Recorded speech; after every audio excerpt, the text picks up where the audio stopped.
10 a.m. on Saturday. Austin, you can share a story too if you want. You should. Think of a So story. I go to my car. I'm just sitting there like in tears. I'm like, I'm done. I can't do this anymore. And I sat in my car for a little bit. And I was just gonna go on. Like, I can't do this anymore. It's been 2 weeks of just everything. I remember James texted me. He's like, just out of the blue. I wasn't telling him what was going on, but he's like, hey John, like just go hard for 1 more hour and just do it. So I was like, okay. I got out of my car. I was like, fine. And then that hour I got 3.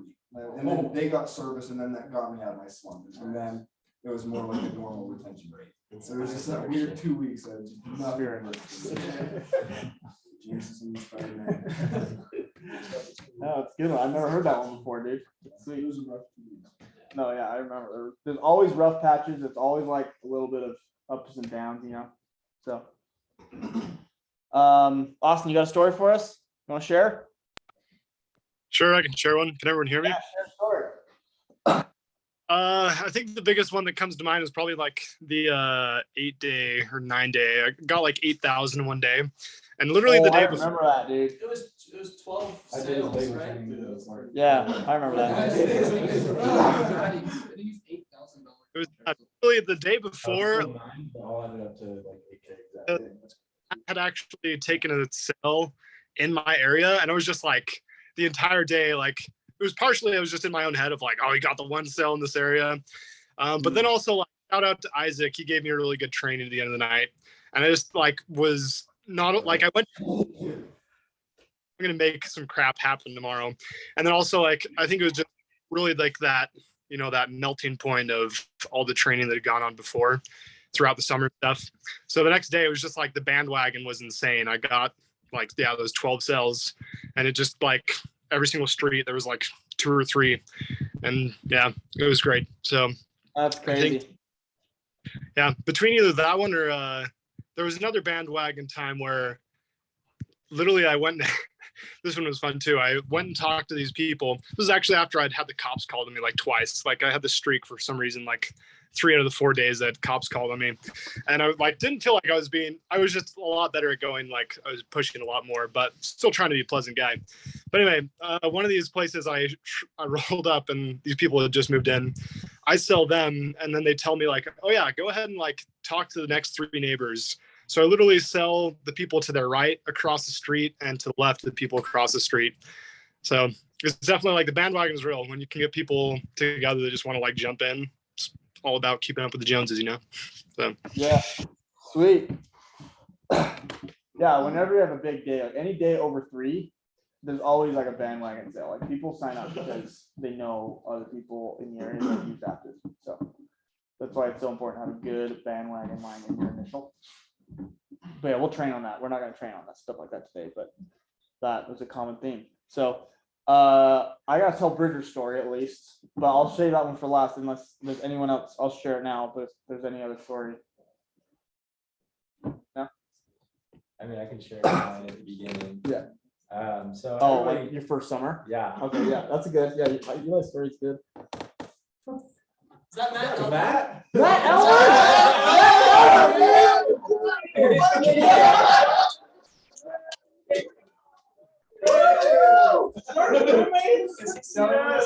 No, dude, he's got to. Matt, you got to come out, man.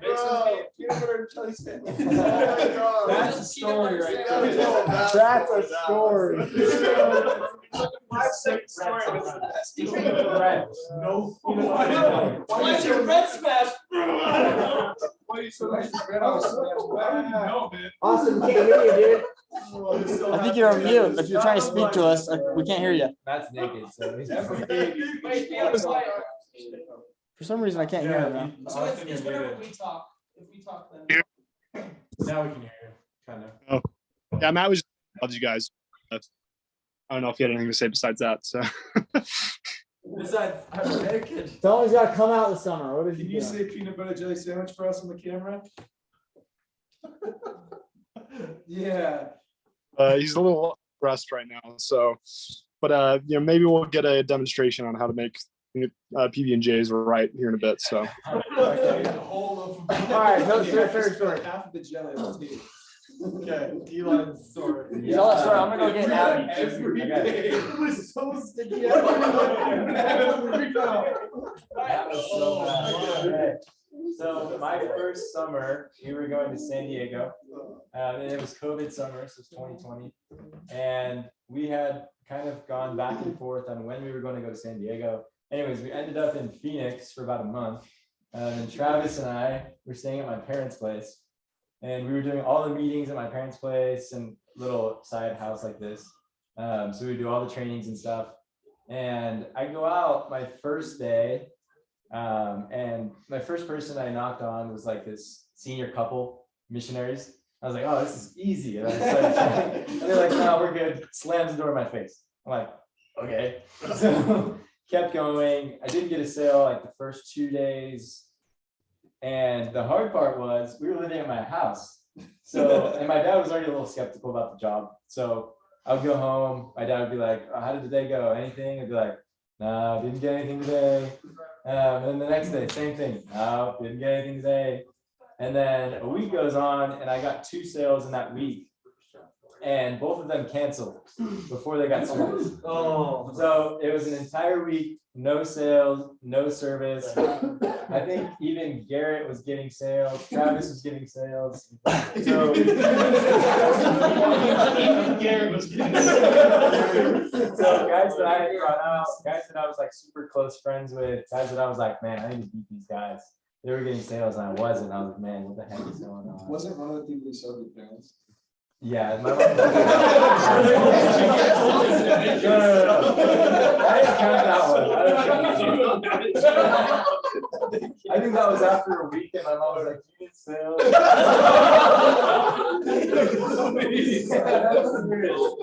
But moral of the story is, I kind of got into my mind of what I call the new normal, and we'll talk a lot about this, but it's kind of just making things that you want to happen, making that like it's gonna happen literally no matter what. So after that week, I kind of like did a lot of self-thinking, talked to James, we did a lot of trainings. But my new resolve was I'm gonna get 2 sales every single day. And that was my thing, is 2 sales every single day, just to start out. I think for the rest of the summer, I at least had 2 sales. So it's gonna be hard at first. And like, there's a lot of first adversity and like this, it's pretty hard and it gets into your head because people will sign up and then they'll cancel and then, but moral of the story, like I said, is that what really helped me was just deciding this is it and I'm not going home until that happens. And then I ended up having a really good summer. I had a really good summer last summer too, and hope to have another one. So it's not easy, Yeah. but it's worth it. Yeah, there's lots of stories like that throughout the company. Like you hear, but like Kyle Nielsen didn't sell his first 14 days. Dave Royce didn't sell his first 8 months. I don't think it was a month. One of them There's was that me. one crazy story that Chase shares. Yeah, but it was that crazy story that Chase Williams shared this last summer. He had one rep that like he saw him after a month and he had sold like 5 accounts. He's like, what are you doing still out here? You know, it's like that's, but then that rep actually ended up doing 250 that summer, 250 accounts. Wow. And he only sold 5 his first month. So he balled out his last 3 months. Yeah. So, but there is a lot. So there, I mean, I will say this job's not for everybody, but if you're here, then it's for you. But like we do a good job weeding out. Like we don't hire everybody. Like when we do interviews, sometimes in the recruiting process, it feels like, and there are a lot of companies and teams that will just hire any warm body. But like we've said no to people. And so like if you're here, then like we really know you can do this job. But it is difficult and there's always a tough like 2 weeks. The learning curve is about 2.5, 3 weeks. And so, yeah, there's plenty of stories like that. My first summer, we wanted to do a preseason trip. We don't do many of these now. I kind of wish we did, but they aren't really good data collection anyways, because of this reason. Like we went down there and I sold 1 with Judd's help. and then, so I sold 2 the first day, but the first one was really like Judd did it. And then I kind of stumbled my way through the second one. Cade, my other friend, he sold 3.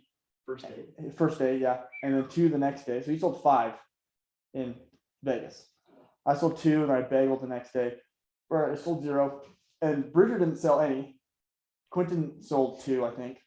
So there were 4 of us, right? Bridget didn't sell any. I sold 2. Quinn sold 2. Kate sold 5. So we're like, oh, Kate, you're gonna do incredible. And then we get out there, and Kate just starts selling like 2 a day pretty consistently right off the bat, which happens. And me, Quentin, and Bridget couldn't really get it, but I think I sold my first one after day 3 out in Florida. Quentin started selling. I can't remember exactly when, but Bridger didn't sell his whole first week. He sold, I think, 1 on Friday and 1 on Saturday, but both canceled. And so he'd gone like 8 days with 2 sales, but both canceled. So like 8 days without anything going through. And that's really hard, you know, like, but it's good when you have like a good support system. We really had like the burn the ships mentality, and we would just come home and I would just train. And Bridger was really good and being humble and just like, hey, what are you guys doing? Let's role play. Always asking like, and we were all asking Cade because Cade sold like 15 already. We're like, hey, what are you doing, dude? We asked Cade. He's like training us a whole bunch, and we were doing a lot of work outside of just the team trainings with the team leaders. Like we were doing a lot of role play by ourselves in our apartments. In the morning, late at night, we'd spend an extra 40 minutes just role playing back and forth, recording each other, saying like, okay, that was good. I feel weird about this part. And so there's a lot of extra training you can do on your own time. A lot of material we give you on like after the guru or work day you have access to that you should just eat at. Anyways, Bridger ended up catching fire and sold more than all of us that summer. Kate sold the worst out of all of us. And so that was just my story, but there are plenty of other examples like that. And I think a lot of it's just like, most of it is mental, just having that like burn the ships mentality, especially for that first 2.5, 3 weeks. Like it's going to be hard, but if you like, I'm going to put in the hours and do extra training and work hard at it, then you'll figure it out. So were you going to say something, Crump? No, not until we'll preface that story. That is loud. You have to speak up so you guys can hear you. These guys might have trouble hearing you. Hopefully you guys can hear me all right. So my story was similar to Kate's actually. So I worked at a local company down in Phoenix my first summer. This was 3 years ago. And I trained a lot with my roommate. We were actually both pretty much signed with Active, and then we went to a local company. So we had trained a lot there. Almost have. And then, I got down, and there were some guys that had already been there. They'd been going through the learning curve, trying to figure it out. And then I showed up and just kind of had like a lot of self-confidence. I was like, I have always thought that I could sell ice to Eskimos. Like I just was completely convinced that I could sell anyone. And yeah, first day I sold 3, all on my own. And then the next day I sold 3, and then the following day I sold 2. And I just did the last 3 days of the week. So I did Thursday, Friday, Saturday. And so I come in and I'm immediately like feeling like boom, top rookie already, like past the guy that had been out there for a week. And yeah, next week, same thing, probably sold like 15 in the week, which I felt like I was just on fire. And then just probably after the first 3 weeks of feeling like I was on top of the world, I just grew super complacent. So I was like, not that I was cocky, but I was just like, oh yeah, like I don't need to do extra trainings. I was not humble in that sense. I was also in Phoenix where my family's from. And so then I stopped staying at the guy's apartment. I was like, oh, I don't need to be here for trainings at night or in the morning. So I'm just gonna sleep at my folks' house and then come in for morning trainings and it'll be fine. And then suddenly everyone that had been doing the training for the first 3 weeks and really like working hard and kind of grinding it out and just struggling it out, they started to grow. And I didn't even start to plateau. I started to just tank. And so in my first 2-3 weeks, I sold like 25, and then I didn't even break 100 for the summer. And so, I mean, still in 4 months, and I did a quarter of it, or more than a quarter of it in my first 3 weeks, and then I totally just like tanked. And so for me, what it was not taking training seriously and thinking like I had it all figured out. But I think the biggest thing is we talk about like natural ability. And I thought that it would take me to the moon. Like my natural skills, my natural disposition, the way I spoke, the way I interact with people, I thought that I could just piggyback off that the whole way. But there's a point where natural ability runs out, that hard work, dedication, and commitment will outweigh every time. And I think that the app does a good job of that overall, of explaining like, there's a point when your natural ability, yeah, it's gonna give you a spark and it's gonna get you started off well, but it will run out and hard work will have to replace it. And if it doesn't, you'll end up having a mediocre to less than Average somewhere. average summer. So, go ahead, John. I have a story like that, but I'm gonna tie it in with a Jake Chan story. Because Yeah, that's a good story, Jake. That's our a good story. our first summer, I got out there and I kind of had a crummy experience. My first day was a half day and I got super lucky. Found out later it's because my brother was fasting for me, but I still for my first day. That's the And reason. on my half day, my first, I was like, wow, this is easy. I remember Andy Holmes, he was a co-team lead. He's like, wow, John, you're gonna get like 500 this summer. I was like, wow, I'm gonna be rich as awesome. On the other hand, Jake, when he was starting, he really struggled. But I got super complacent and I stopped training. I didn't care as much because it was like, oh, I got this in the bag. And if you watched our summers, Jake started here, I started here, and it switched, and he killed me in our first summer. And it was one of those things, he was at my apartment every night training with Caleb or Andy, and I was in my bed, just kind of doing my own thing. Because he worked much harder than me, he got a lot more results than me. And so it's the same principle. Don't get complacent, stay hungry, and no matter where you start, you can finish high. Yeah, shout out to Jake, dude. Take advantage of your natural abilities, because all of you in here, like I've interacted with you enough, you have a good disposition to start with.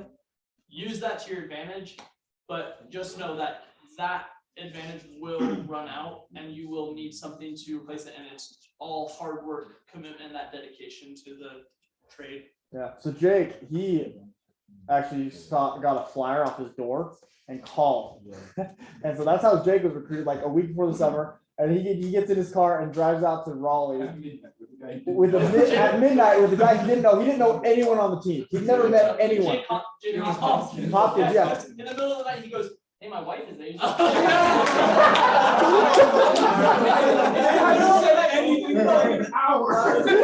The way Jake Hopkins tells the story is he gets into the car, doesn't say a word, they just start driving from Utah to North Raleigh, Carolina. yeah. So it's like a freaking 24, 30 36, hours. it's a Never 30-hour met drive. He didn't stop. He had like 3. Oh, that's how Jake 5 drives. Red- Jake Red just goes Bulls, straight. like Yeah, 3 Adderalls. So I was like, yeah, he doesn't stop. He just, if he's making a drive, he just goes. But Jake Chan is asleep and he wakes up, kind of like rustles up, and Jake Hopkins turns to him, he's like, "Hey, my wife and in-laws, they're Asian." Jake Chan just rolls over.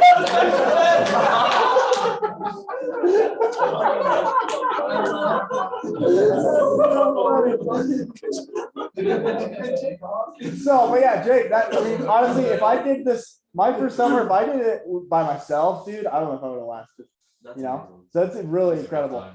So I think that's kind of, really, I call it the burn the ships mentality.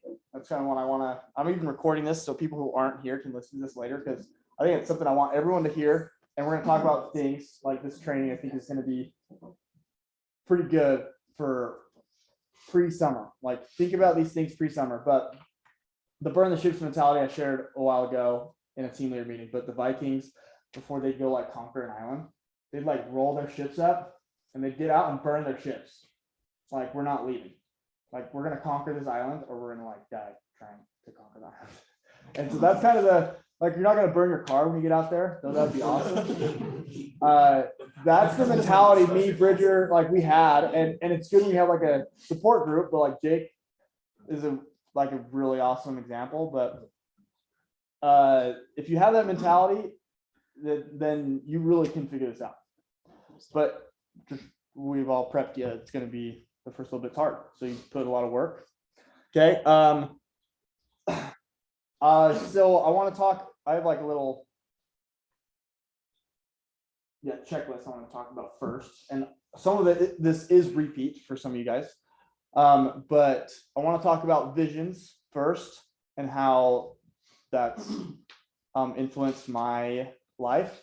And I found this YouTube video that I thought was really interesting, just right up that alley. It's like 10 minutes long, so we're gonna watch it, and then I'm gonna share my stories. And yeah.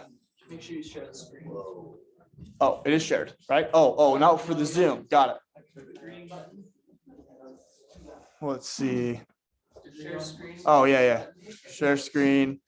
This one. Share. Okay. So This YouTube video is called #1 Habit Billionaires Run Daily. You want to know what it is? You want to know what it is? You want to know? I thought it was run daily. That was run. Is it? Yeah, I thought you were supposed to run daily. No, that's not it.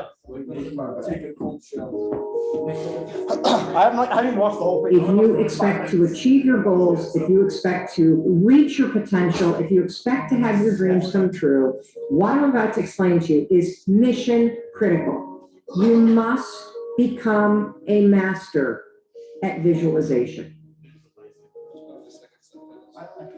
For those of you that are like, the heck is she talking about? I did not sign up for some sort of meditation woo-woo spiritual thing here. Don't worry, this is Mel Robbins. There's always science and research involved in everything that I talk about. So visualization is a extraordinarily powerful skill. You may have heard of the law of attraction. You may have heard of the word visualization. You may have heard of the word manifesting. I call it seeing signs.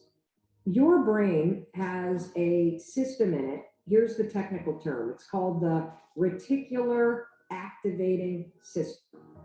It is a network of neurons all up in here. And what is the job of the reticular activating system? It is a filter system. It's basically a system that allows certain information in your brain and it blocks out other information. And guess who programmed that filter? You did. And so did the people from your past. And so if you constantly feel like you're unlovable, guess what? Your reticular activating system is going through the day and it is going to point out every single piece of evidence. Hey, did you know that locking my car is my pain? Utah I hate this guy, dude. thousands of dollars up front to put a backup back. Okay, here we That go. confirms that negative belief that you have. If you think that people don't like you at work, the reticular activating system, the filter, it is literally going to be looking for evidence to confirm that belief all day long. This is one of the reasons why we have such a problem with politics in this country. This is why there's something called a confirmation bias. Confirmation bias means your mind loves to read things that you agree with, because reading things that you agree with confirms your filter. Why do we have a reticular activating system? There's a really important reason why you have this. The reason why is if your brain let in everything. Have you ever looked at a Facebook page? Have you noticed how many words are on a standard Facebook page? And the ad over here, and the ad over here, and the ad over here, and the ad, and the news feed right here, and the stuff up here, and all this over here. If your brain took in everything at equal value, your head would literally explode off your shoulders. Your brain would melt down. And so the reticular activating system protects your brain by filtering information and only letting in stuff that it agrees with. So that's the scientific reason and mandate for why you got to get busy reprogramming that thing. Now we're going to talk about how you use visualization in order to start to reprogram the reticular activating system in your brain so that your brain starts to spot opportunity. Your brain starts to spot evidence that things are working out. Your brain starts to spot coincidences so you can build momentum. And it begins with visualization. So as you take your goals, right? So you've written down all these goals, right? For 2019. I want you to go to each one and I want you to do a visualization exercise. And here's how you're going to do it based on science, because there's a particular way you have to do this based on science, okay? It's a two-step method.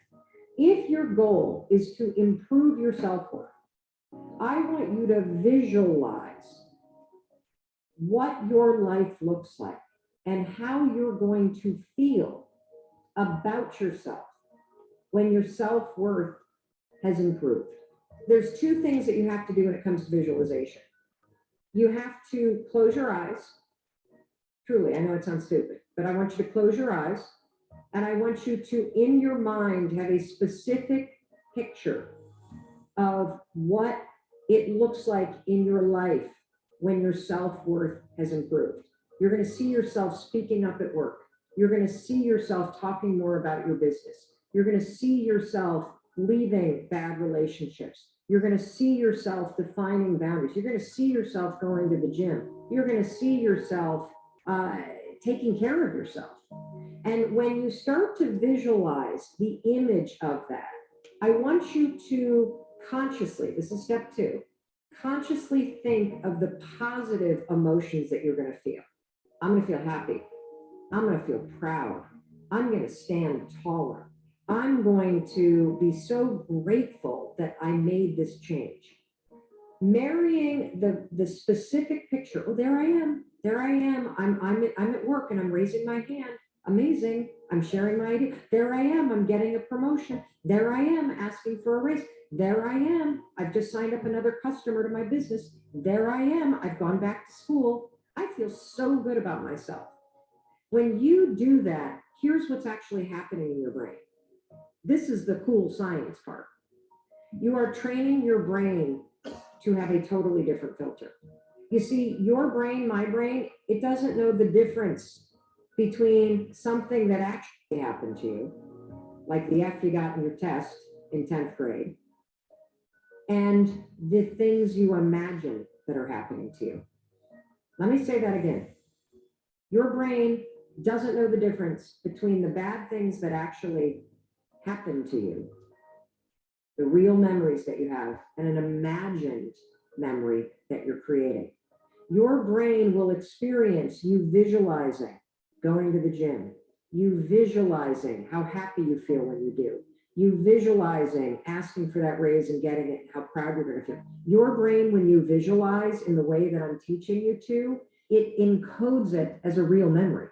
And that's important because when you encode it as a real memory, it changes the filter system, that reticular activating system. And here's what we know based on research. The more you visualize things, number one, the greater your confidence is going to be, the greater security you're going to have about it. And here's the really cool thing. The more you do this with your goals, you wake up every day and you just visualize for, it takes 30 freaking seconds for crying out loud.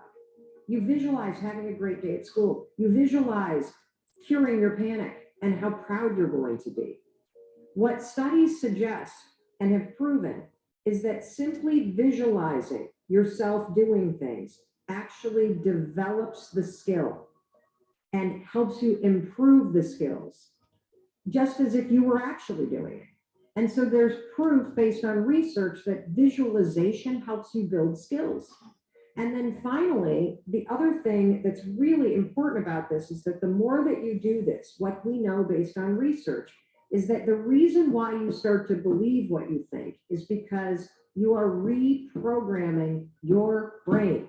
You are changing the network of neurons that act as a filter. And so the more that you actually believe in yourself and you start thinking and visualizing yourself speaking up, the more confident you're going to become, the more skills that you're building, and you're actually going to do it.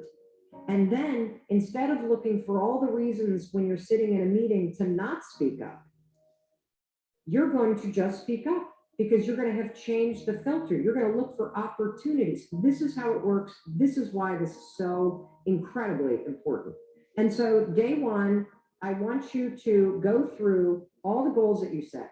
And I want you every single day throughout the next 30 days, you are going to spend 30 seconds. Your dreams deserve 30 seconds, don't you think? You're going to close your eyes and you're going to visualize, what does it look like in your life when you have achieved your monetary goals this year?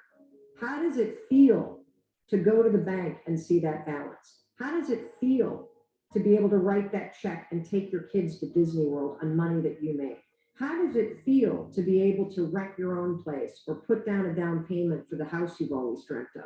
How does it feel to be able to have saved enough money so you can quit the job that you hate and launch the business because you have achieved your goals? It feels darn good. That's how it feels. And I want you to just savor that, because what you're doing when you visualize is you're reprogramming your reticular activating system, that system of neurons, that network that acts like a filter in your brain so that it's spotting opportunity, so that it is helping you see evidence that you are confident, that you are capable, that you can do this, instead of all the garbage you think right now.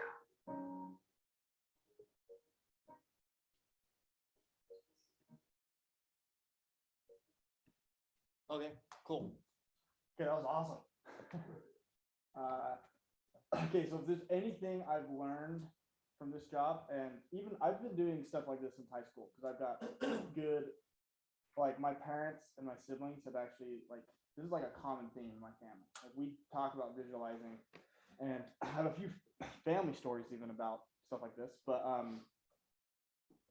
any thoughts? I don't want to, any thoughts about that video that you wanted to share or something before I just keep going?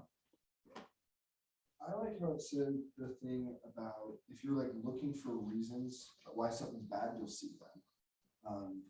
Just like if you're looking for reasons why you think your coworkers don't like you, you'll see them. That was the example they did. And I saw that all the time during sales, just in a neighborhood. I got in my mind, oh, this is a horrible neighborhood. And then I would see that everywhere I went. And then if someone would come with a fresh attitude, they could tear it up. Where if, like Ben was saying, when he had that mind shift, he was able to have a super successful thing. So I really like that, because if you have positive visualization, it helps. But if you have negative, it can prove it just as bad. Yeah. Something that I would add is a really important factor in visualization is thinking about what it will feel like when you accomplish. Yeah, that was the second step they talked about, right? Yeah, you need to feel like, think about what it feels like, and it works really well. Okay. Aaron? So real quick off of Ben, I feel like you gave a really good example of that this last summer, because Ben's always been really good at this stuff. well, this one, like how long did you stay out in order to hit 150? Yes. Dude. I don't know, I think it was like 2 weeks. Because honestly, like it might have been longer than that. I don't remember. It felt long. Because then you're by yourself. So I just think like Ben really convinced himself that he would feel different if he hit this goal, and because he hadn't hit it yet, it was like I have to do everything I can by staying out later in order to feel it. And like he was fully convinced that he would feel this level of success, what it would feel like monetarily, what it would feel like for his family. And I mean, he had a brand new wife out there, and she was even doing his homework so that he could knock doors and sell. Like, and so like they were convinced as a couple to do it. But I really saw Ben fully invested in, I know what the end of the summer is going to feel like if I hit this. And the end of the summer came and he wasn't there yet. And he's like, okay, no question about it. I've got to stay out and hit it. So, Yeah. but yeah, on to the next one. Scott? Thank you. I was just gonna say Oh, super Aaron. fast. It goes along very well with what Eli was saying earlier about like a new normal. Yeah. Because at the beginning of the summer, when I was like a rookie, I was like, if all the team needs to like 5 a day, like maybe I can do like 1 or 2.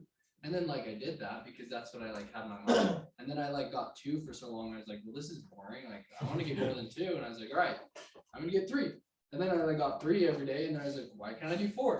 And then I like got 4 every day. And then I like just kept like moving up. And I was like, yeah, like 5's the new normal. Like I will not go home unless I have 5. And then like by the last month, I sold 8 every day for a whole month. And I was like, this is it. And it was literally just a mindset.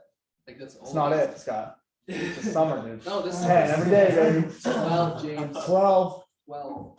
Anyway. Just to go off that, I remember waking up one day, Scott had been consistently getting like 4, 5, 6 every once in a while. so. And he wakes up and he tells me and my roommates, he's like, I'm getting 10 every day. We're like, sure, buddy. He's like, I'm doing it. And I was like, sure, like that's awesome, good for you. No, you're not. And then that next day, he didn't get 10, but he got 9. And we're like, oh wow. And then the next day he got 8, and then he got 12. And then for the rest of the whole like end of the month of July or August and the very end of July, you were getting at least 8 every single day. And he just made it happen. He jumped from like 4 a day to at least 8, literally because of that mindset. And if I could say one more thing, I'm not like, I don't know. I remember last summer when we did, or last time before the season, we did a retreat like this, and we all had like our goals for the summer. Yep, we're And gonna we do did that. numbers of sales, and I'm like not trying to flex on anyone, but this like actually is real. everyone was like, okay, how many sales are you gonna get? And all the rookies were like, oh, like I'll do like 120, like I'll do 180, like whatever. And then the team leads were like, I'm gonna do 300. And I was like, bet I'm gonna do 300. And then all these like experienced reps were like, bro, like it's your first year, like I don't know, that's kind of big. I don't know if you should do that. And I'm like, no, like if they can do it, I can. And that was like in my head. Like anytime anyone asked me like, how much are you gonna do this year? I was like, 300. It's gonna happen. And everyone's like, dude, like it's your first year. Anyway, I ended the summer with like 320. Yeah. Like it's like literally just a mindset. Like I'm the biggest like fan of that. It's just, it's literally your mind. Aaron, what were you gonna say? Oh, I was just gonna say, I watch a lot of interviews with Tom Brady, and this is like Yeah. the best, probably one of the best competitors ever. And he says that he visualizes everything, like before he goes out into the field, he visualizes what the defense is gonna do. He goes out and tears them up and scores like a ton. Yeah. Yeah, I think so far, you wanna say something? Well, yeah, so overall, I think Scott's story is cool because like he woke up and said, I'm gonna get 10 every day, and then he didn't, and then he didn't, and then he did, like he got the 12 day, but he went 2 days of not getting 10. And one thing for him is he didn't get discouraged, like, oh, I didn't hit that 10, but he was still like going after it. But John's reaction was exactly what everyone else on the team is gonna do. Like John didn't go, oh, dude, you were too short, like you didn't even hit your goal. Like, why were you even trying it? Like, nobody is going to knock you for not hitting your I goal. think we bought food that night to celebrate. Seriously, like that's the greatest thing is like you throw out big numbers that you're gonna do. And if you're not convinced of it and you're just saying it for the heck of it, then it's kind of a wash, like it's a waste. But if you're saying, I'm gonna get 10 and you do everything you can to do it, everyone is going to support you because they want you to get it pretty much as badly as you want to get it. Like everyone is very supportive in that way.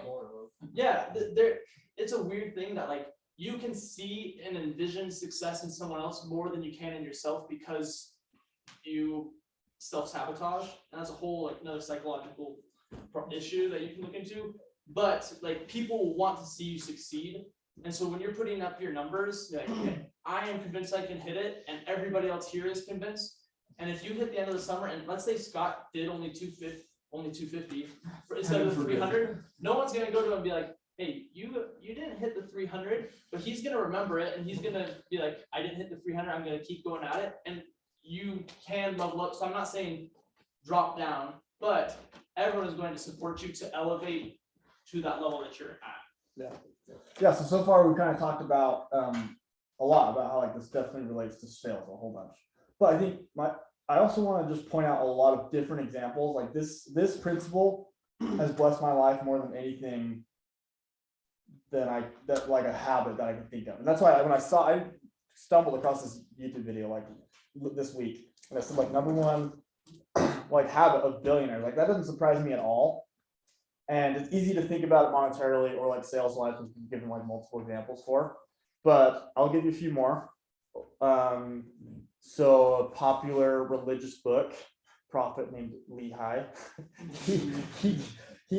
Judd uses this example a lot, right? But they're like still in the Middle East and they're building a boat, and something happened. I can't remember the exact verse, but he really just says, I can't remember if it's like I'm grateful or we look forward to this promised land that our Lord has given us.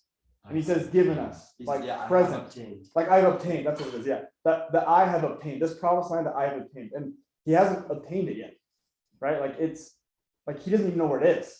They haven't even built the boat to get there, but he speaks of it in present tense, and it just shows like how confident he is that is going to happen.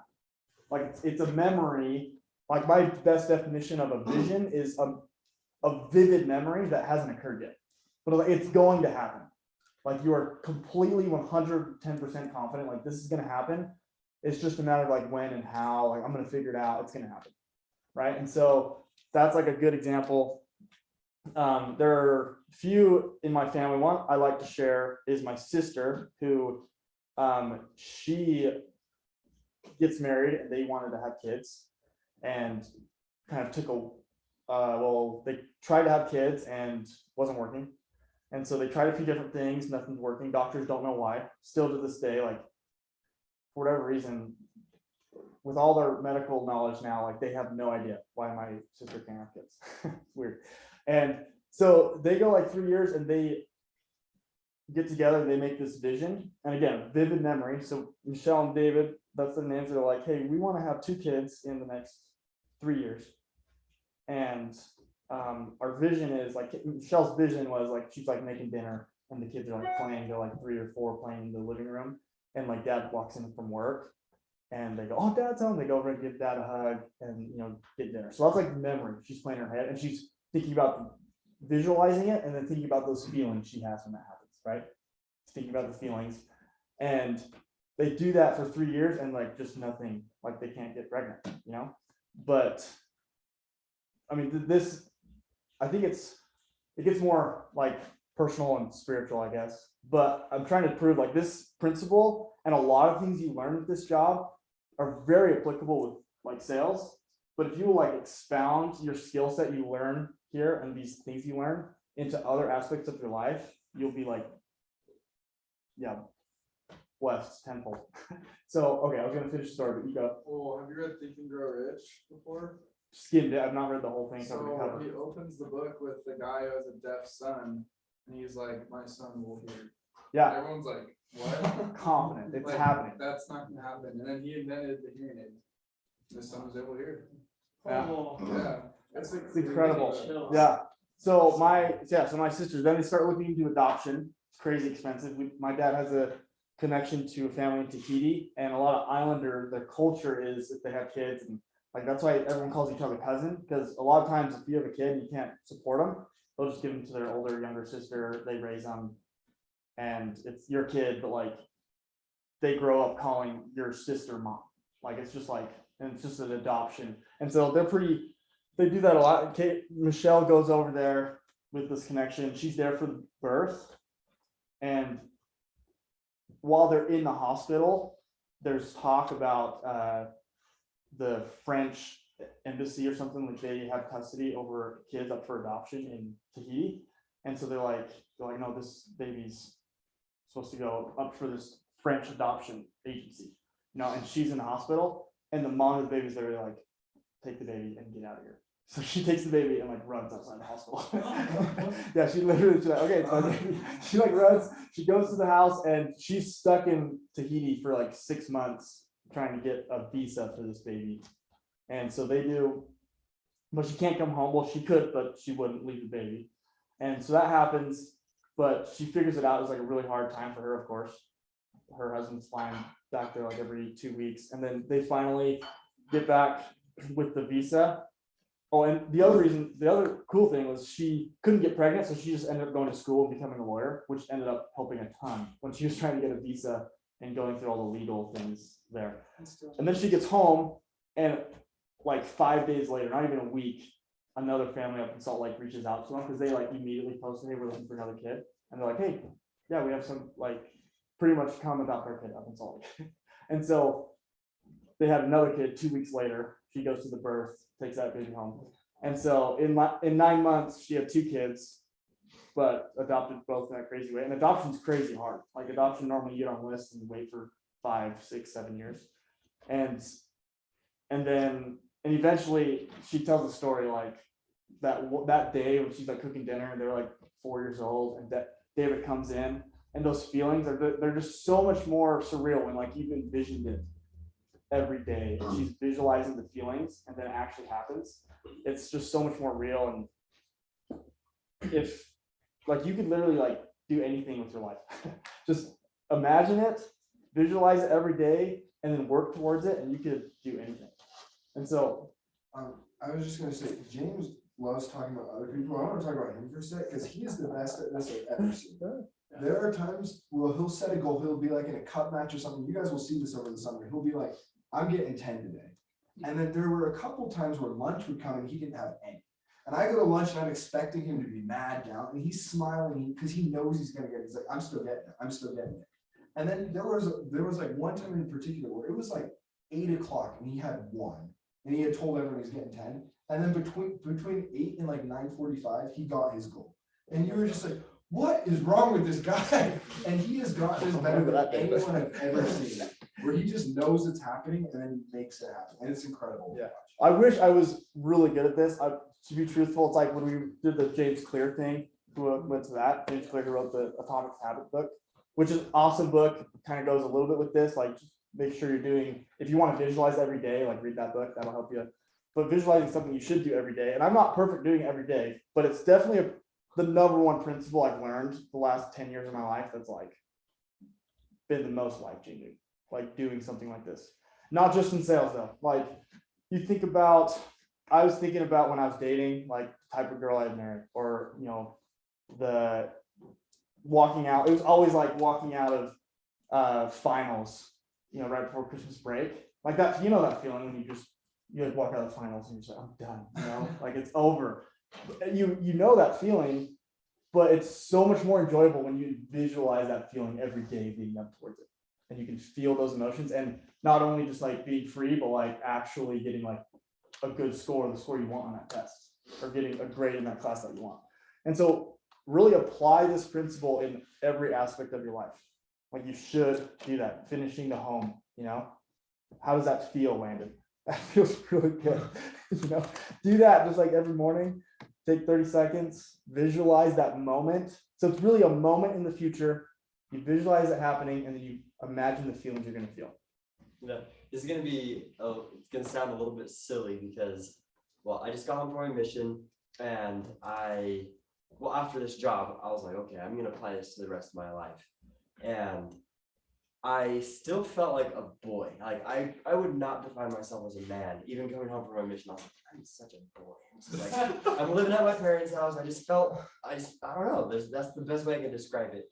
And I wanted to feel like a man. And I was like, okay, like what's gonna make me feel like a man? Like, well, probably need a woman. I've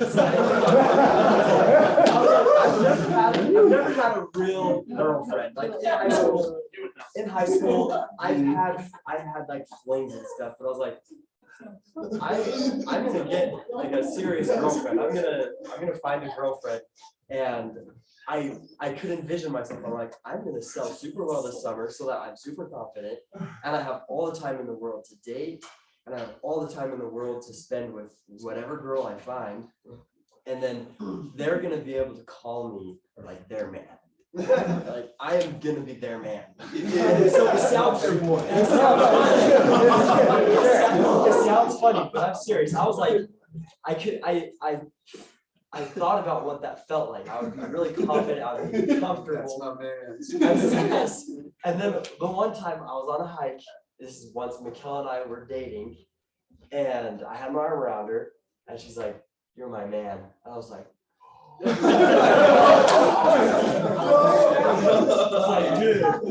Hey, and so it worked. It worked. No, that is awesome, dude. Now I'm dad. Yeah, dude. I have a story just like yours. It was right after the summer ended, and I like loved John Mayer, and I had like this. There was this concert for John Mayer, and I was gonna buy tickets, and I was like, do I buy one or do I buy two? And I was like, I don't have a girlfriend right now, but like I'm gonna buy two. By the time I go, like I'm gonna have a girlfriend. It was like October that I was buying them. It was February that we went, and like it worked. Yeah. That's like No, these are awesome stories. I think you need to apply. I just thought of a few. I'm just gonna share because, like I said, I've been doing this since high school, and a lot of times it doesn't work. I remember one example. Senior year, we were playing AF. Oh no, junior year, we were playing AF, and I was a big football player. Like I wasn't like the greatest, but I loved football. It was just like so fun. It's the funnest sport to play. And I was trying to get everyone to start doing affirmations. We'll talk about affirmations, how that helps with this. I was trying to convince everybody to do affirmations like, hey, we're gonna beat AF because AF was gonna crush us. We knew it. But I was like, look, if we start now, 3 months before, and we convince ourselves like we're gonna beat them. And so I go into that game like I'm totally convinced we're gonna win, but team effort, like not everyone was convinced, so we didn't win. But I did score the first touchdown. Like they scored, and then I get the ball and pretty much go straight up is pretty much straight up the field and scored right after they scored. And we didn't score the rest of the game. but there was a little bit of moment there, right, where I had the feelings that I envisioned. My mission, it was always like, I'm just gonna imagine flying off the airplane, getting a seat next door, like next to the window, and like looking off to the island because I served in Taiwan, looking down into the island and like just feeling like I really gave my all, and like really feeling good about that rather than feeling like some regret, like, oh, I wish I should have done something that, and then I just don't think it's a coincidence when I get my plane ticket and I've got like a window seat. Like, I just don't think that's a coincidence at all, and I have those feelings. And one, I don't think I've ever shared, but this is when I first really started to buy into this principle. Was our mission president one time like told us to really think, fast, and pray about a goal for like baptisms. And I did that, and I fast, and I had this number come in my head that was really specific, and it was different than the one I wrote down. But after I fasted, I felt like that's it. It was 13, and I was like, that's so weird. So I wrote that number down, and I would think about it all the time, and I'd think about the feelings of like doing that. And it wasn't till I had like 4 more weeks in my mission, and I had 8. And we had 3 like people in the pipeline, but some of them, like, I was just like, man, that's so weird. But I was so convinced that like not only did I come up with the number and I was visualizing it, but I also had these feelings of fasting and like feeling like it was revelation to really back it up. Like it wasn't just me. I felt like I really had some more power behind it. And yeah, those last 4 weeks were just incredible. Like, I had the best 4 weeks of my mission the last 4 weeks. And some of like my favorite people I met on my mission, my favorite experiences happened like right at the end, when a lot of people, get trunky and tap her off right at the end. And so that was when I was like, dude, that's so crazy. And so I remember my first summer doing the same thing, like thinking about a goal, fasting about it, having like a pretty specific number. I'm like, that's pretty high, but like, let's do it. But I'm just applying that same principle just into like sales.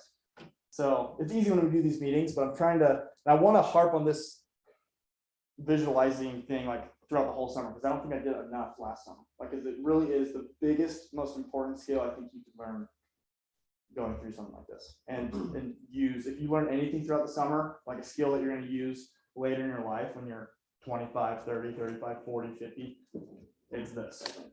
And I think that right now, everybody who has trained a lot, they're starting to feel kind of antsy, like, yeah, I've trained, I know the pitch, right? I know at least part of it. I want to get on the doors. This is something that you can start now, and it's going to have a significant difference as soon as you hit the doors. Yeah. But yeah, we're 2 weeks until the start of the summer, 3 weeks. And yeah, those people who are like, oh man, like, I've trained, I just want to get to the doors. This is something that you need to put into practice right now and start to do the visualization, start to do those affirmations, and it will really carry you. So yeah, my first summer goal was to sell 250 accounts, and I finished with like 220. And I was like, I'm gonna stay out. But some peer pressure, Kay, Quentin, Bridger, they all told me like, no, you should drive. Like, we're driving home. Like, we need your help to drive home. And like, we have 2 cars. Like, I'm not gonna drive the whole time. So I'm like, great, dude, fine. Okay, I'll go home. And I kind of felt, as soon as I got in the car, I was like, I hate myself. I cannot believe I'm doing this. Like, I want to hit my goal. And like all those, like, I felt like I was lying to myself, because I told myself I'm gonna do it the whole summer. And then when you get there and you don't do it, it's like, oh, terrible feeling. And so same thing with Ben. Like, I got home and I was like, I'm going back. And so I didn't go to Florida, but I drove to Vegas and I stayed there for like a week and a half, 2 weeks. I'm just like in a hotel and sold by myself until I hit it. But then I was just like doing my homework at night and stuff. But there's multiple times, like, I think about the birth of my first kid, or the time we bought our first house, like all those things. It's not like I just like make a goal and I do it. Like, I really put a lot of effort into thinking about it, visualizing it, and then it happens, which is at no surprise to me. And I feel like I've programmed my mind to just think like, yeah, when I set a goal and I start visualizing something, like, it's gonna happen, because I have all these past experiences that have like proven that it happens every time. So yeah, start doing that for the summer. Think about other goals you have in your life. Other things that have helped me with this principle is the identity. Like, I like thinking about what James Clear says in that book about not really setting a goal, but having like an identity you're reaching for. So the goal isn't to run a marathon. The goal is to become a runner, right? Because if the goal is to run a marathon, you're going to run the marathon and then the next day you're on the couch eating potato chips. You know, but if you're the type of person that can run a marathon, that's the goal. You're the type of person that does that, then it becomes, you know, longer lasting. And so I like to have a vision and actually think about that, a vision board. I have a vision board that's posted all throughout my house, like just a page of things that I'm working towards, and I see it every day. And then I make that vision board and I think about my goals more in the context of like an identity I want to become, and not just I want to buy that house, I want to buy that truck. You know, that's pretty just surface level. Like anyone could get a truck, really. It's not that hard. You just take a big loan out, right? It's not, so it's more about you're the type of person that does those things. And then the other thing that I try to, and again, I'm not perfect at these things, but the other thing that's helped me a lot is affirmations. Same idea, but just to help you reprogram your brain. So I have like a list of, 8 things I say to myself almost every morning. And it's just like a positive, in the moment sentence that I'm saying to myself. Like, I am a persistent and successful salesman, right? Or I will, like, in between doors, when I'm knocking doors, I'll say, I will sell, I will sell, I will sell. I still do that for my first summer. I'm just retelling myself. That's just I'm just affirming to myself, like, it's going to happen. Even if I haven't sold it all that day, I will sell. Like, I know it's coming. I just affirm that it's going to happen. But affirmations are good. And that can be used, not just sales, those are 2 examples of sales, but in anything. Like, there's a moment where, again, we use this example sometimes, but when I was like, after my first summer, goal was to try to get married before the next summer. And I wanted to feel good about it. And I wanted to know I was heading the right direction. And so I get up and tell myself, like, I'm a worthy priesthood holder, right? And sometimes you do, like, I make mistakes all the time. You don't feel that way, and even if you don't feel that way, it's really important that you affirm yourself that you are that thing, because that's the only way you're really going to get there. And so apply it into every aspect of your life, these principles, visualizing, affirmations. The more, you only need like 3-4 good affirmations that you just repeat to yourself, and that's going to help you rewire your brain. If you're somebody, if you wish you would get better grades, just start telling yourself that in the morning, every morning. Like, I'm going to get a 3.8 GPA this semester. You just tell yourself that every morning. That's just part of the visualizing. You can close your eyes and visualize that feeling. Like, it's all the same thing. And the amazing thing about it is that when you actually say that you are this person, you are becoming that person, or you actually are, your body, like when you're convinced of it, you'll have what's called cognitive dissonance, which is when what is in your mind is disconnected from what you're envisioning or what is happening. And so if you're convinced, like I would, like a 3.8 GPA, and then you don't do your homework, you will feel like uncomfortable because you're like, wait, I told myself I am this person. That identity. Yeah, and same thing, like when a test is coming up, okay, I'm going to get a 3.8 on this test, so it's a B+ or A-, whatever it is on this test. The whole way leading up to it, if you're actually convinced 3.8, then you will feel uncomfortable and you'll feel that dissonance that will happen, because if you're not doing the homework for it, if you're not studying, if you're not going into it with a positive attitude, then you will, like, it will actually work against you, because you're like, oh wait, this is disconnected from who I am. But if you're just saying, oh yeah, like I'm gonna try for an A, and then you don't study or whatever, and you don't get an A, like no surprise. But if you are actually convinced this is who I am, then it's totally gonna make you feel like, oh, okay, then I need to do these sorts of things. It's more than just saying it and convincing yourself. You will do things in order to become that person. Yeah.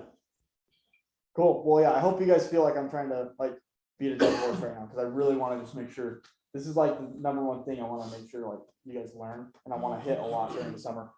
Because again, if you learn anything through the summer, I hope it's this one skill. Even if you don't learn how to sell, like if you learn how to do this, it's gonna bless your life. I would say the biggest mistake any of us in this room can make is being the same person at the beginning of the summer that you are at the end of the summer. That is probably the biggest mistake. Whether that's through sales, whether that's through being more self-confident, whether that's having goals, whether that's having dreams, the access to the network, the people that are successful, the material, the environment where you can stay motivated and see results. It's like one of the biggest growth environments that you can ever be in. And it's an awesome experience because there's just such an opportunity to like test yourself, to test your limits, to test who you are, test your like personal integrity. That's kind of what we're talking about, is like being true to yourself, like setting those goals and being like, I am that person and I'm not going to change. I'm not going to lie to myself. I'm not going to have that internal uncomfortable feeling. So I would just say for everyone in this room, it should be a goal to be a different person, to be an improved person, to have more goals, to have investment goals, to have how you're able to talk to people, how you're able to communicate. So I would say write out not even just sales goals, but like who you want to become in the way you talk to people, in your investing, and all those different kinds of things. So Yeah, okay, so now I want everyone to write something down. I know we've just been talking a whole bunch, but I think, yeah, you're not gonna learn anything unless you write it down. So we're gonna, in your notes, and I want you to, I could give you a list of homework things to do, like you could make a vision board, you could do affirmations, write down 2 affirmations, but like there's a lot of things, and you can, but I think do it one bite at a time. So the first thing, I just want you to write what you're feeling right now, like, you know, how does this make you feel? Like, what kind of person do you want to be? Identity. What kind of person do you want to be known as?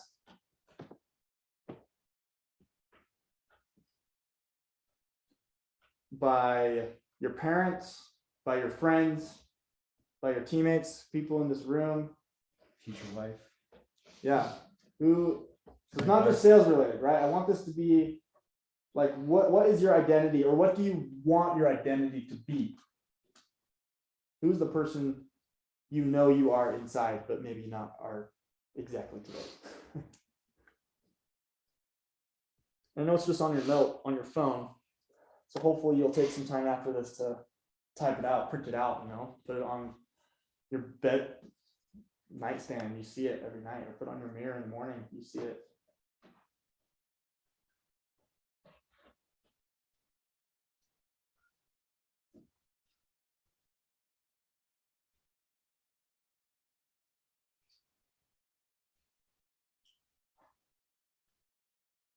You can word it in an affirmation type sense, or you can just put like, or you can do that later.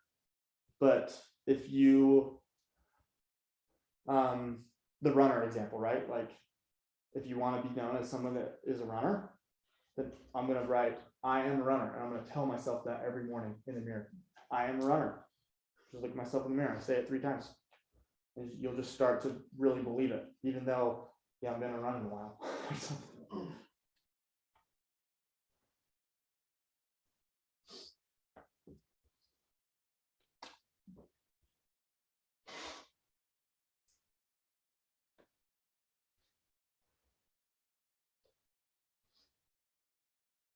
We'll go like 2 more minutes. Take some time.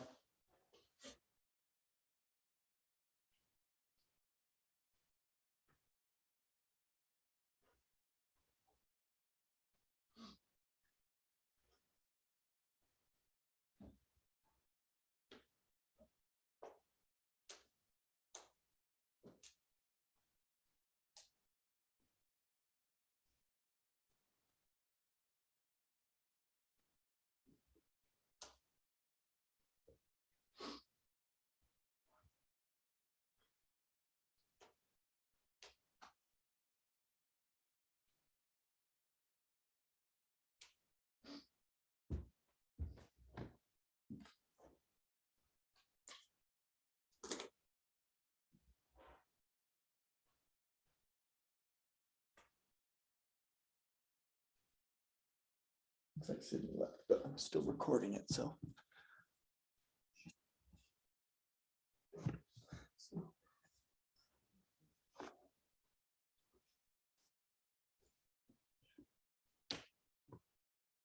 Okay, so then next, we're still writing stuff. Well, that's your identity or your affirmation. Now I want you to, you don't have to write it. It might be hard, but like, or you could, it might be helpful to like skim it out, but like a vision, like an actual moment in the future where your identity is shown in one or two of those, you know, I mean, you might have written a few identities, but like an actual vision, like a moment in time in the future that is going to occur that maybe feels far off now, like getting an A on that chemistry test, like how I've never done that before. How am I supposed to do that? Like, but it's you, yeah. What is the vision? What's a moment in the future that you are going to accomplish that identity, and then imagine those feelings. So write down the vision or like the moment in time that you're going to accomplish that. It could be a multiple things, so you could do multiple visions, or maybe come up with a vision that kind of sums them all up together. The best way, come up with a vision and then write down three, at least two or three feelings that you're feeling when that happens. You know, how do you feel about yourself when that vision happens and you actually obtain the identity that you wrote down? What are those feelings?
Okay, cool. Keep doing it if you're thinking, that's fine. But so I hope I prefaced it enough to where things that you wrote down aren't specifically sales related. You know, I hope you've really thought about other things in your life, because I think that's going to help a lot in sales too. Like me as your leader, like my job is to help you sell as many accounts this summer as you possibly can, get you to make as much money as possible. Me helping you like improve other parts of your life doesn't benefit me like hardly at all, but I think it will actually increase your confidence, which is going to increase your sales. You know, if you increase, it's like you're not going to, if you increase one portion of your life, you know, high tide raises all ships. It's going to help in every aspect of your life, even if you obtain just one of those identities in a separate category, be it physical, you know, spiritual, financial, mental, school. You know, if you have identities in each of these columns, but if you obtain one, all your identities are going to get closer to your ideal self. And so I think it will help a lot in the summer. I do want to shift a little bit more to talk a little about sales now. You know, so that's the most important thing though. What we just went through, I want you to focus more on that the next 2 weeks before sales than this part. But because it's going to help. And it's going to be a life lesson that you'll continue to do forever. But if I relate it to sales, then I'm going to think about the feeling of confidence I have when I start making sales or hitting my goal, like the feeling of being confident or knowing that I can do hard things. That's kind of what it was like for me.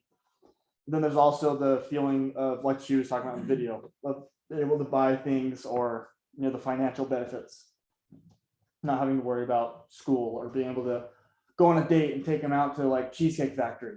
You know, right now it feels way expensive, but when you have the money, like, I don't know, that was one of my favorite things. I could like actually go on fun dates and start paying for things and not be stressed about how much money it's going to cost. So that feeling, what kind of feeling does that give you? So what I would do, and I've done this before, so I'll kind of go quicker because a lot of you guys have heard it, but what I would do is think about your identity and your vision and who you want to become, and then find out what kind of monetary value you would need to obtain that vision. Because a lot of times, if the goal is to get straight A's, a lot of times you can't do that when you're working 25 hours a week and taking 15 credits, you know?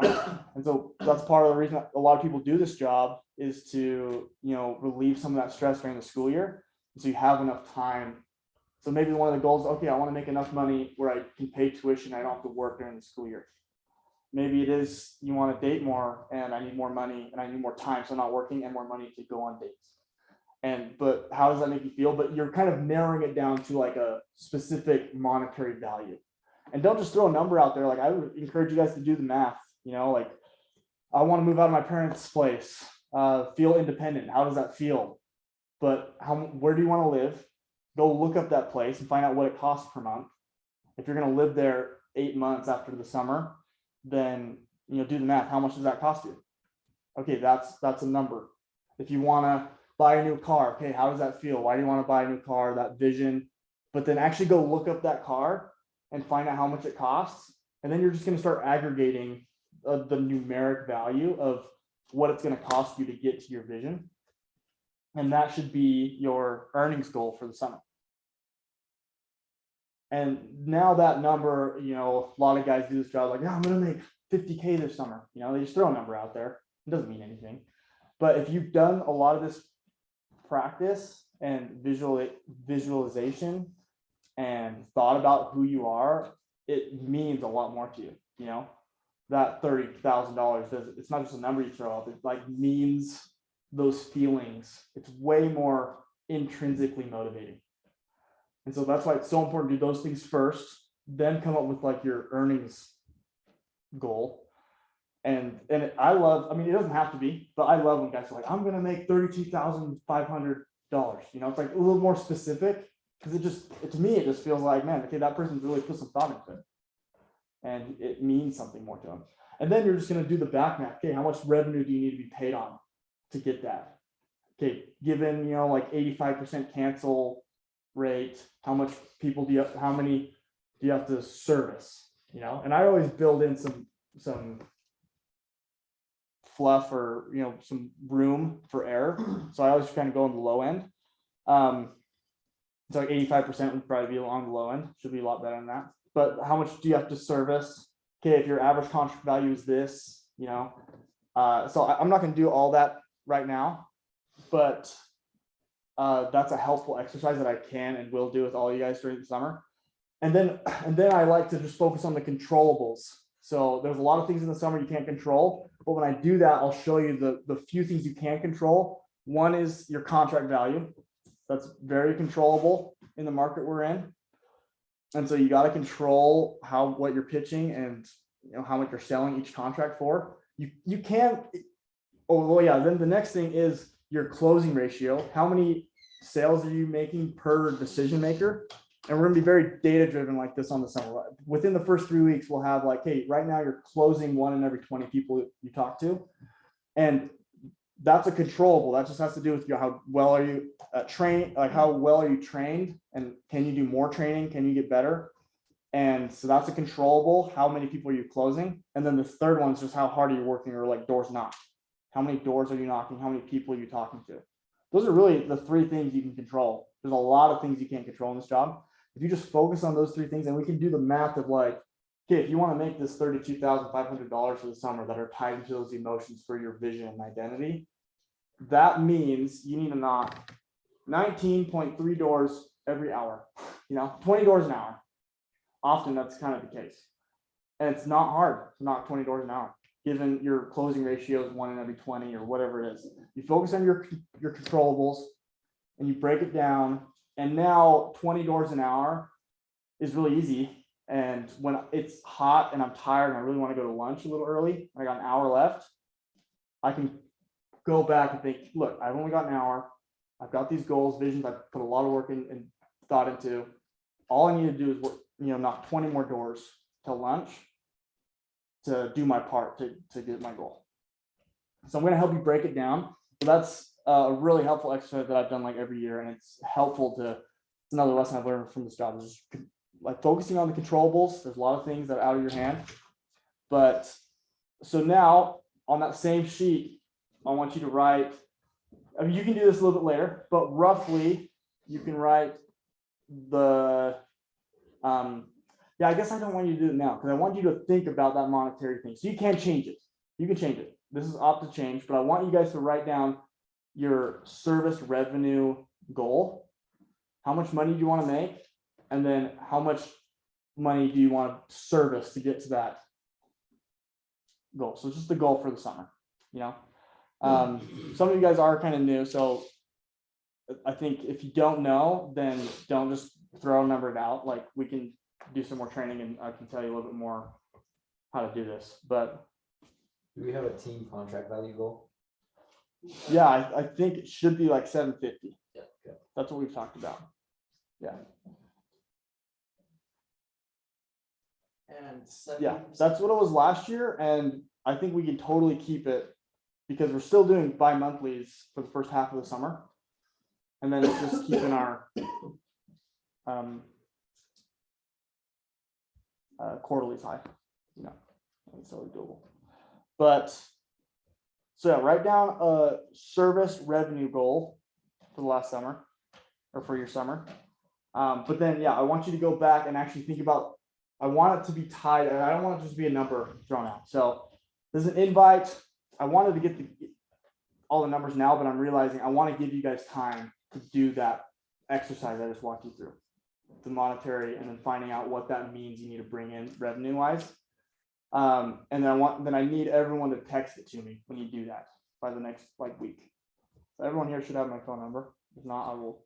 But then I'm going to have an Excel sheet, and I really want I'm more worried. I have a big goal this summer, but I really do want to be a leader that I want to be more invested in you hitting your goals than me hitting my goals. I have more control of me hitting my goals, right? I have very little control of Coleman hitting your goal, but I want to do everything I can to help you.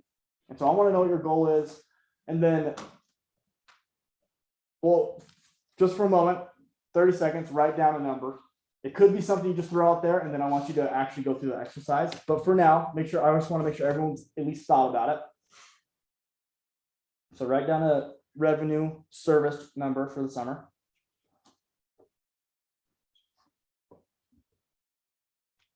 Text it to you right now. No, because I don't think it's going to be real. I think it's going to change. Most of you guys, because you want to do, but at least a lot of the first year reps, experienced reps, we probably already know, because we know once you're experienced, it's a little bit different. Because for me, it's not I don't need the money anymore. It's more just, yeah, it's not about the money. It's more I want to prove to myself that I can do it. It's I want to prove to myself that I can do it. So it's a little, but for a lot of, I just know for first year reps, most of the motivation is with the money.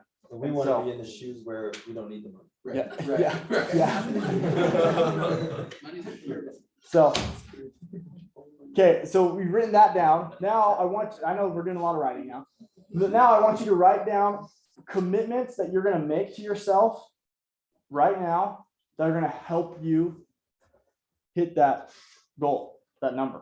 You know, like what do you think it takes to hit that number? What do you want to commit to yourself right now? Like, are you going to, this is more specific to sales.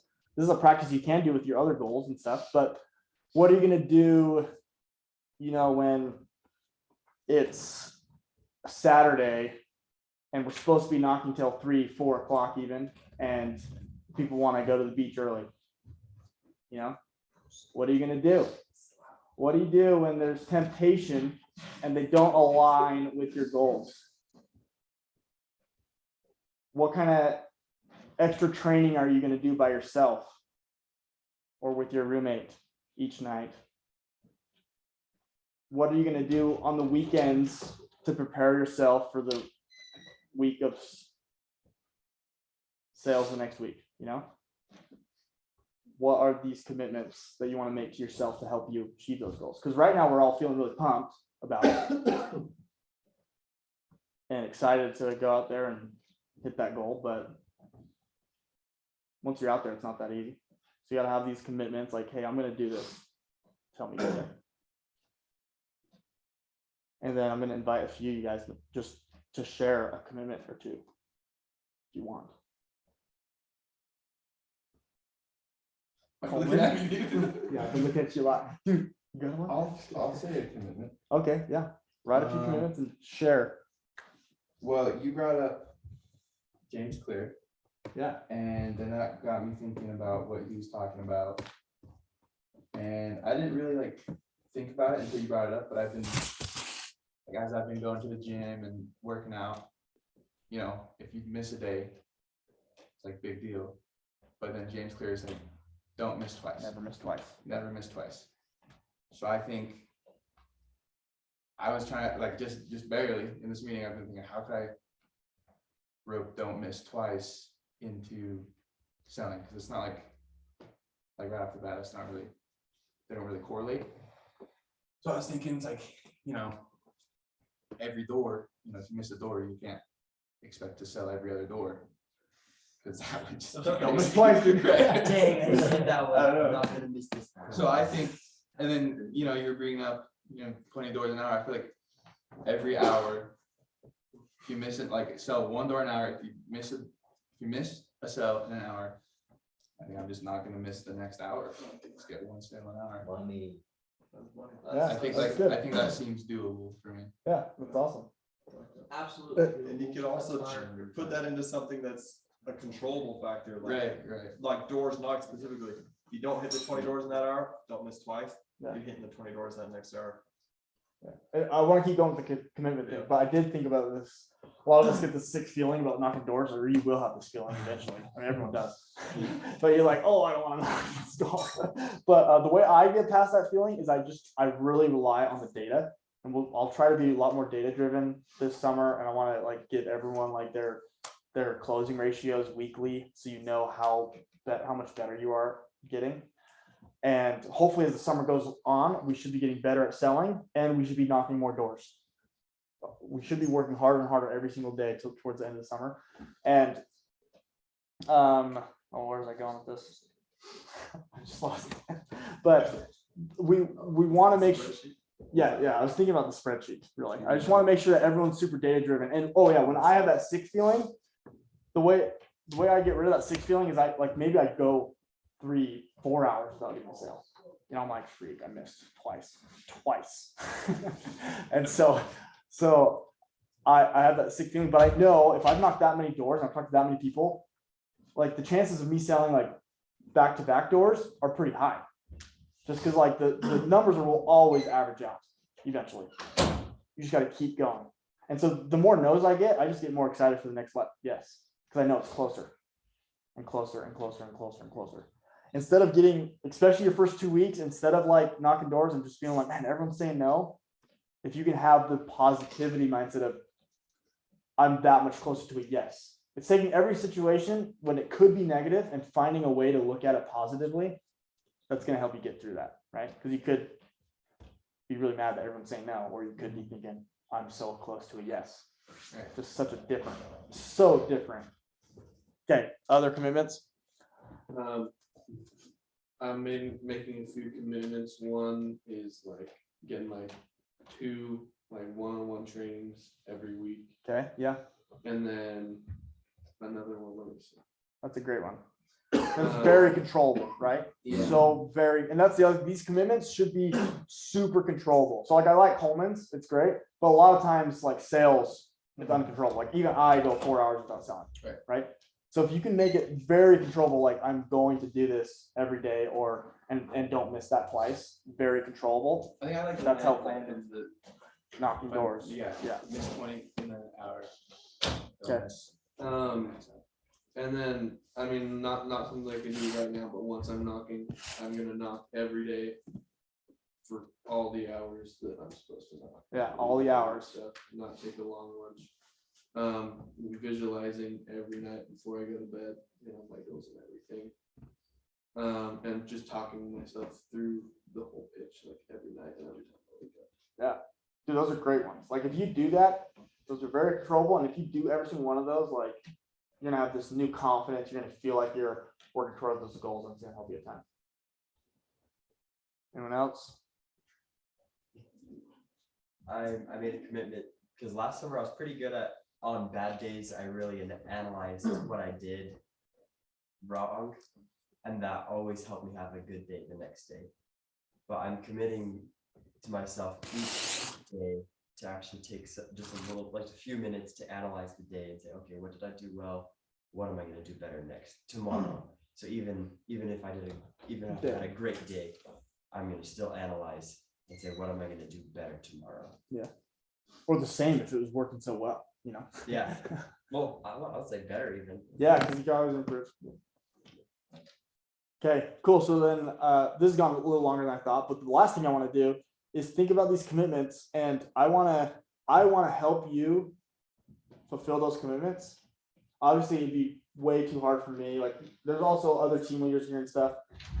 It's way hard for me to like know every single one of your commitments and like follow up every day, make sure you're doing them all. But it's helpful if you have somebody.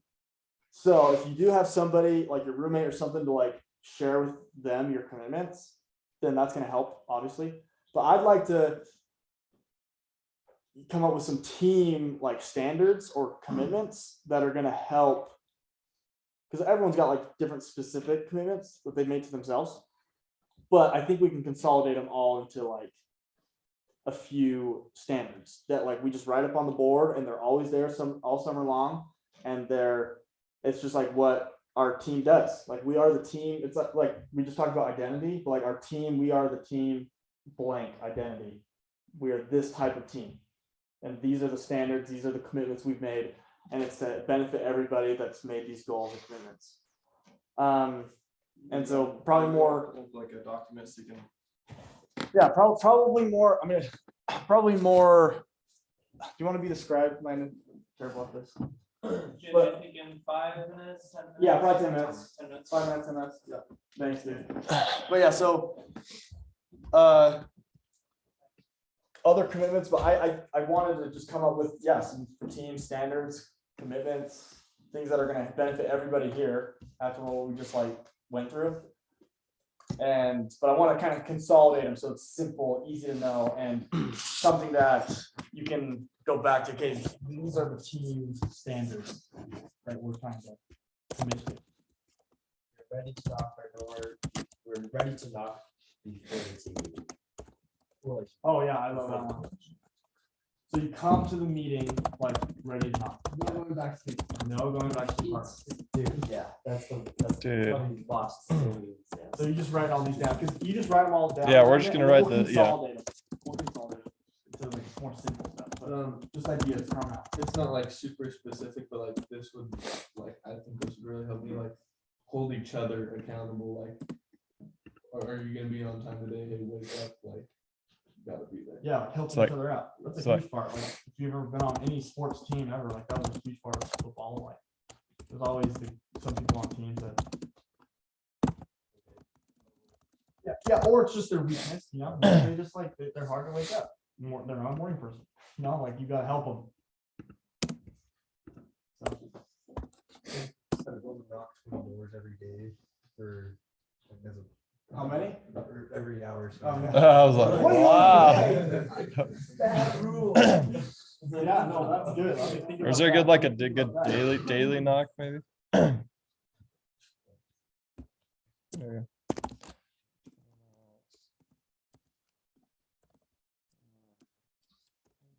Yeah, that's pretty good. It's like 9. That's, yeah, it's like 8.5, 9 hours. So it'd be like 160. But I was thinking something similar. I don't really make this a rule, but like I'm gonna have an Excel sheet where I track every day pretty much. And I want the standard to be 150 doors. I know that's a lot, probably more than last year for some people, right? But 150 doors should really be like Totally. bare minimum standard a day, which would be about 18 doors an hour.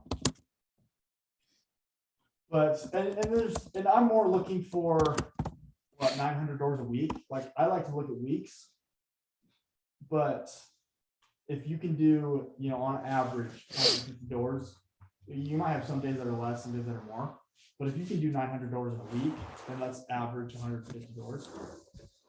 And that should be the standard, like in all our minds, like that should be, we're doing that at least. That's for sure. Any other ideas? This is more for experienced reps, I think, because you guys know what makes a good team, what makes a bad team, what hurts a team, what hurts guys on the team. So Team standard is we have pitch training throughout the entire summer if you don't sell a certain. oh amount. yeah, the Mamba training. Mamba training. Call that. We should Yeah, call pitch that. training Let's do or it. yeah, extra training at night. Decided Mamba training. Yeah, we're changing the verbiage on that. Scott. It's less, it's just I like less. that. What? Yeah, dude. What? It's extra training, Mamba training. Yeah, that's right. Yeah. Cool. Everyone. Mamba mentality. That's what it's called. Okay. So, yeah, no, I like that. We talked about that, you know, some extra training. I think Another one, okay, go ahead. I think a big one that I think would be awesome as a team standard, just keeping the positive vibes Yeah, that's what I was. all gonna say. around. Like definitely in the group chat, Oh, yeah. like group chat, if it's raining, I don't want to hear any like, "Ah, it sucks, it's raining. Like any negative vibes, like that just kills it. Or like, it's fine if you ask a question, like, hey, what kind of bugs are you guys seeing in this neighborhood? Or what kind of bugs, you know, are your customers seeing? Like, help me out. Instead of, man, there's no bugs in this neighborhood, I can't sell. Like you see that in the chat, like that's, yeah, Can we we do want a some, positive group chat. can we do something with like lunch time? Dude, Like, no. cause I feel like we did an hour last time, but like we got there at 3:15, then we weren't leaving till like 4:30. And it like was more than an hour. Yeah. And then by the time we actually got to the doors, it was like 4:45. So it's like Yeah, an that's hour. no bueno. Maybe we can leave like 10 minutes before the hour's up so that like by the time we're at the doors, it's actually been an hour or something. like Yeah, that. yes, the way I've done lunch, and I'm totally down to cut it short, you know, I'm totally down to squeeze it a little more. But my thought is I'm knocking my last door at 3. So I'm not going to my car at 3. I'm knocking a door at 3:01. And then after that, 3:01, didn't get a sale. Going to my car, picking up a car partner, going to lunch. By then it's probably like 3:15 when you get there.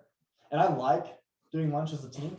I think there's some good positive vibes. You can help guys that are struggling or celebrate guys who've done really well and do a little bit extra training if needed. And it makes it a funner summer, I think. And then, but I want to get on the doors. I want to leave there and be on the doors at like before 4:30.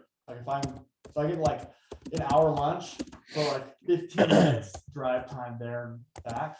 But you for sure should not be knocking a door after 4:30. It should be more like 4:10, 4:15, 4:30 on occasion. But if you're knocking your first door after lunch after 4:30, you should feel guilty. So that should be, but yeah, no, and there are going to be guys like me during the summer where I will probably be leaving earlier from lunch, just because of a big goal I have for the summer. And I know it just takes more time. I just need more time on the doors. So an extra 15 minutes every day off of lunch over the course of the summer is going to add up. So, Other ideas?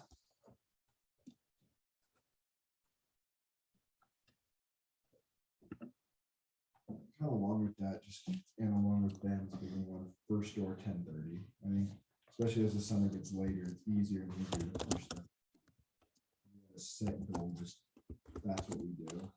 It would just help. And like you said, the more time we have outdoors, it just adds. Time, so. Yeah, that's a huge one that I'm gonna really try to crack down on this summer. And we've made some adjustments even that I think are gonna help us. But the one, not going back to apartments after the meeting, that's gonna help a ton. Like if we just do that, like it really should be make 10:30 easy.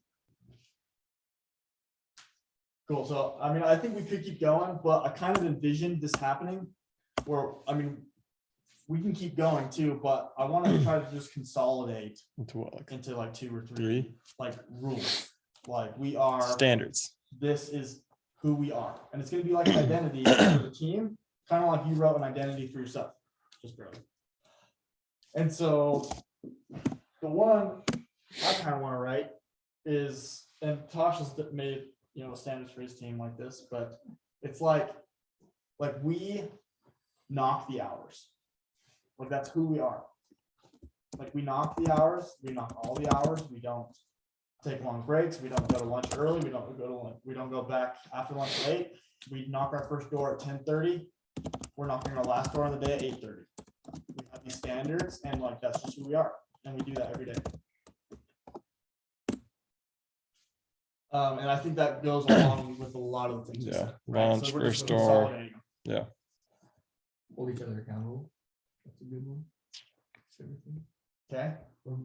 I would even Like maybe that. say we never miss twice. That could be like a Mm. standard for, and it kind of covers a lot of things. It could be like a team mantra, It Oh, could be a that- team that might mantra. be mine. more than a standard, Yeah, as a maybe you're right. mantra. What do you It's like think? never about- miss twice. What are you thinking when you say never miss twice? We never miss twice, knocking the hours. We never miss Everything. twice, like Everything. from the book. Yeah, that's true. Yeah, never So, miss like, we have these twice. Never standards? late to meeting twice. Never, you know. Yeah, because like I know we're not the military. I'd say like we're gonna make these. Yeah, we're not. I'm not a Nazi. Not the Nazis. It's like we're gonna have these rules. But like I understand things are gonna happen.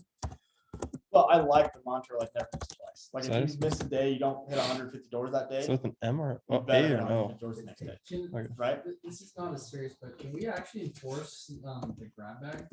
Yeah, no, grab bag is a big Last thing. year we did not enforce it like half the time. It's stupid. It's just if you're late to the morning meeting, you grab a little thing out of your hat. And it's stuff that we all write. So the big, like first in summer, we'll all write things, little things you have to do. 5 Yeah, push-ups. it You could have be to like sit on the things ground for the morning meeting. Or we had a or few something. that were like, what Jake had to like sing Itsy Spider in front of the whole team. I'm a little I'm a little teapot. That was so funny. Oh, man, it's not. Yeah. But yeah, so you just write stuff. But if you're late, you draw to the grab bag and you have to do that. So I think a way to kind of consolidate, keeping each other accountable, consolidating the Mamba training. You know, we talk a lot about these trainings in the morning. It's just like, as a team in general, we take training seriously. Like we're not messing around during our morning meetings. We're showing up. Yeah, we're showing up on time. We're there. We're focused. We're invested. We're not getting complacent, like Crump talked about. John talked about during the summer, like we take training seriously. Maybe like always include. Well, I think just we take training seriously. Or Yeah, we can make these statements actually. I like that. Those are standards. We knock the hours. yeah, that's what that's when I write like affirmations. I write it like I knock the hours. That's the type of person I am.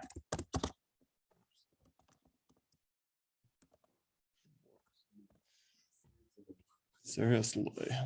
So you're on time, you're doing extra training at night. You know, this is the main control. I mean, this one and knocking doors. Those are the two main controllables you have over the course of the summer. Just how many doors you're knocking and how hard you train. Are you getting better at the pitch and closing and resolving and acing? So. And the one that has been that always, I feel like it's always kind of low on the radar when I talk about this stuff, but it's actually probably the most influential is the attitude thing. Just like, I want to be a team that's just like always uplifting. People don't hit their goals. That's like, we're always talking about the good, even in the worst situations. And that's a great habit to have in sales and just in life. What's a good statement for that? Yeah, how do you say that? We positive. Oops. Yeah, Positive focus too. on the positive. Well, I'm trying to reward that. So this is what I do when I write affirmations. I wrote enough affirmations that I'm trying to think, like, what does my mind think? And when I say we focus on the positive, it makes me feel like there's like negative around it and we're choosing to focus. But I want to like Sure. eliminate negativity, That's all. true. Like, it's not I even feel there. that as well. you know? So I don't necessarily like the word focus. Strive. What the? Like, That was That weird. makes it sound like, yeah, I just like, we are positive. Like, that's just who we Oh, are. that's That's almost more. We are positive. It's just But like, like negative stuff's always gonna happen. yeah, but we don't pay any attention to it. We are positive. That's who we are. That's who we are. Like, negative We are stuff could happen positive. around us, but that doesn't affect who I am. Yeah. I am positive. We are that make sense? positive. Yeah. Yeah. Because, and we may focus on the positive. I think that's probably nice. It's fine, but I prefer some, if I'm thinking of affirmations, I want to try to make it as blunt and clear as possible who I am. And if you say I focus on the positive, it implies that you always have negative around you, which isn't always the case. There's always good things going on. Yeah. So I like it. those are three things that I really like. I think those consolidate those commitments pretty well. And we're gonna write these three things up. Anything else, or should we? Keep it simple at 3.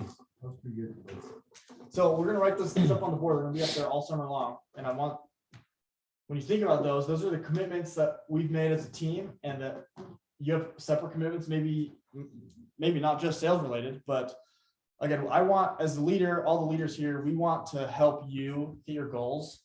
And the best way we can do that is help you stick to your commitments. And so having these standards and commitments for the team are gonna help. And these affirmations really for the team. So, cool. Any questions, any thoughts? Excited. Yeah. Get pumped. Oh, Okay.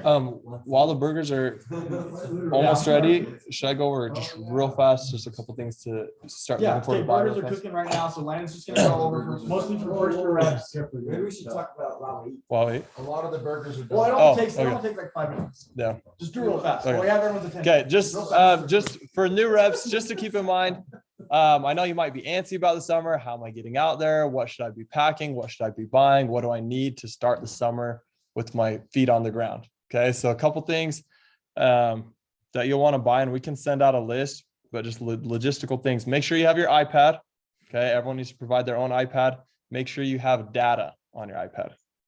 Okay, so talk with your cell provider or whatever. Make sure that's up and running. Have cellular capability. Yes, so don't buy a Wi-Fi only iPad. It's not going to work. Okay, so just keep that in mind. The last thing you want is to show up there like, oh, I didn't know I needed cellular data. And then you're trying to get a hold of your thing and they have to ship a SIM card. It's like a pain. You're going to waste a whole day. Okay. Another thing that you want with your iPad is a portable charger, just to carry in your pocket with the cord, because your iPad will probably die unless you have a really nice one. And then just like as far as clothes, if you're wondering about that, just buy some like lightweight shorts, like golf shorts are really nice. We'll provide the polos, we'll provide a lanyard, your badge, everything like that. We'll provide a hat. So shoes, just get some good shoes that are comfortable, nothing super crazy, flashy, bright colors, just neutral, professional, but super comfortable. And then as far as getting out there, everyone that has a car that's planning on driving, raise your hand right now. Okay. Okay, so everyone that does not have a car, kind of look around, talk to someone, and figure out a ride down there so you can carpool, because we want to make sure everyone's getting down there. Is there anything else? Oh, and then expectations, kind of like the first 3 days. I know you guys are all want to start knocking right when you get there. There are some logistical things that you're going to need to do when we get there. First day, just like get settled in, get your apartment set up, you want to put everything in place so that you have smooth systems for the rest of the summer. You don't want to be living in a chaos mess. You never got settled in before you started knocking. So get settled in, and then we're going to have like trainings and videos that you guys need to watch, as well as like pass off the pitch with us. Make sure that you're ready to hit that first door. And then your first day actual knocking, we're not going to be following you around for that first day. The reason we do that is because we want you guys to get exposure and understand, okay, this is where I'm getting stuck in the pitch. Then we'll come and shadow you for about 2 hours, or you'll shadow us and you can watch us how we overcome those spots that you're realizing that you're getting stuck every time. How does that work? Do we just go to the door to the beach? Or do we- Yeah, we'll meet up, or like we'll drive to your area, or you'll come to our area and you'll just follow us around for 2 hours and watch us. And then we might switch off a little bit. I watch you, give you some critiques, give you some ideas. When are we gonna learn like how to like enter like all this information? Cause like Uh-huh. We'll do that. Yeah, we'll Before show you. travel, Yes, before you yeah, travel. definitely. You're gonna know exactly how to work the apps, how to fill I'll out the make sure data. Everyone knows how to get through the Show pitch. it. I wanna make sure everyone knows how to get through the pitch and every concern, and sign someone up before you knock. Okay. Okay, let's see. All right, you wanna, let's see, I gotta end this and then I gotta make sure it gets recorded. Okay, so and Oh, look at that, dude. that's Two true. of me.